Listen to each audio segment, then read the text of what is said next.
Abalabi bonna mwenna aba Kadaama TV, amawulire ge tulina leero ga nnaku olw'okuba nga Munnayuganda munnaffe Kadaama abadde alabirira omukyala ow'emyaka 80 yasobodde okumukumako omuliro.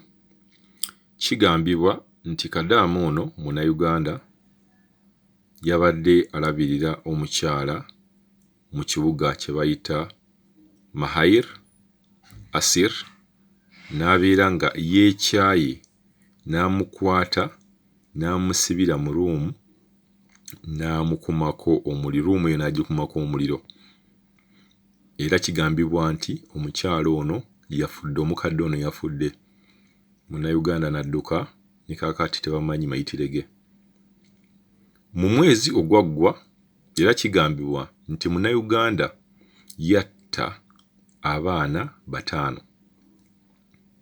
Era ne kigambibwa nti Munnayuganda yeekyawa emyezi 3 emabega ne yeesalako obulago, yakwata akaso ne yeesala mu bulago.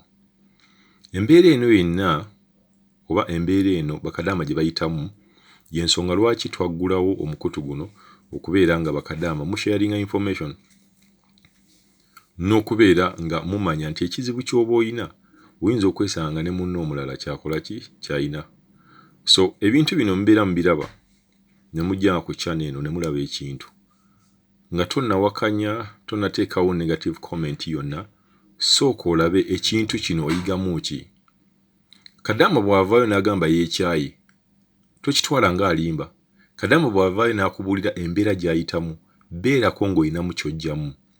Kuba munnaffe ono singa yayinako abantu abamubuulira oba singa yalinga ali mu bigurupu ng'ebyo n'abeera ng'asharinga information, n'ojja ku YouTube nga wano n'olaba vidiyo za banno, kintu kino olaba ng'ekyomuzannyo, naye ggwe okuva eri n'obikula vidiyo n'olaba kiki ekigenda mu maaso ne Bakadaama abalala, kiyina engeri gye kikukakkanyaamu omutima. Kati munnaffe ono yayokyezza omukadde ono wa myaka 80, tetumanyi wa gy'ali era tetumanyi ki kyamutuuseeko. Oyinza okwesanga bw'obeerera n'omutima ogutta omuntu n'ensuubira n'ogwetta oba oguyina, guli gwe guba gusoose, guno ne guddako. So njagala nnyo bannaaye mweyune gurupu za Kadaama, mweyune nnyo okwogera n'abantu bammwe mwaleka e Uganda. Buli bw'ofuna obuzibu gezaako okulaba ng'obuzibu obwo bw'ofunye buyitiremu ku munno. Abamu mulina ba boyfriends e Uganda, mulina abaami bammwe, mulina oba n'abakazi. Mugezeeko okulaba nga musharinga information, obuzibu bw'oba oyiseemu.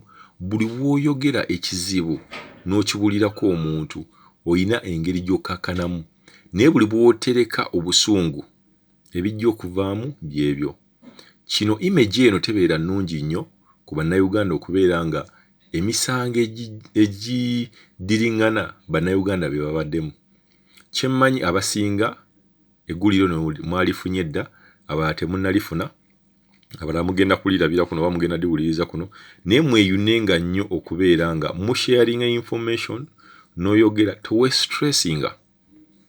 stressinga ategezaako okubeera nga oyogera kiki ky'owulira ekikuli ku mutima n'okigamba bosi wo. Buli bw'okyogera naye agenda akuyiga, naye mwagala okuyiga babboosi bammwe naye ng'ate temubayiga wabula musirika busirisi. Buli bw'onoosirika ogenda kubeera nga ssaawa yonna obeera oyina obusajja oba kwegamba omutima gw'otereka buli kyakunyiiza ng'ovaayo tokyogera wabula okiteeka ku mutima. Ekijja okuvaamu kujja kubeera kola kintu nga kino. Ekikola kino tekyabadde kirungi era nga ffe Kadaama TV tukivuumirira. Nze ngamba mweyune nnyo okubeera nga mwogera ne bannammwe, mulabe videos nga zino, omuntu ataddeyo annyonnyola embeera abantu gye bayitamu, beera nga ku mbeera ng'eyo girabe. Manya lwaki omuntu ono avuddeyo n'ayogera ekintu kino. So image eno tebadde nnungi, naye tujja batuusaako amawulire aga Kadaama ono eyayokyezza omukyalo ono ow'emyaka 80. Obuzibu buyinza okubeera nga bambi yabadde omutwe, yatabuse omutwe, ayinza okuba yenyiddwa, ayinza okubeera nga oba ababoozi bwe babadde bamuyisa bubi. So ebintu bingi nnyo tugenda kubeera nga tukwongera okutegeeza amawulire n'okubeera nga tukufunira ddala tukubuulira n'okuleetera ekifaananyi ky'omuwala oyo, kampani gye yayitamu, yajja atya, amannya ge, emyaka gye, yonna information eyo ogenda kubeera ng'ogifuna wano Kadaama TV.